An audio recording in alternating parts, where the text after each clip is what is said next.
Bikin pempek KW yuk, ini super gampang banget bikinnya, cuman 2 bahan utama aja. Semua bahan lengkap ada di kolom caption. Pertama aku didihkan air, lalu aku rebus kerupuk sampai dia lembut. Aku pakai saucepan dari Idealef ya, dia ini anti lengket. Lalu aku pecahkan telur, aku kasih kaldu ayam atau kaldu jamur, kocok yang rata.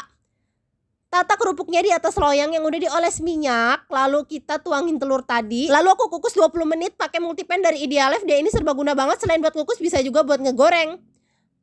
Selama mengukus, aku bikin sambelnya alias kuah cukonya ya bun. Bahannya ada di kolom caption.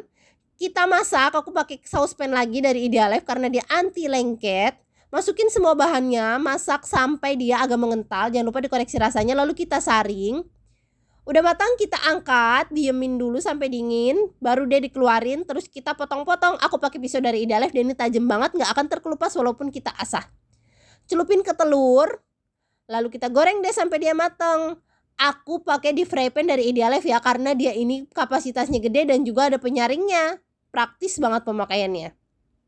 Udah matang kita angkat. Jadi deh pempek KW-nya. Ini super gampang dan enak banget, kalian harus cobain. Ini yang gak bisa masak juga bisa banget bikin ini buat disajiin ke keluarganya.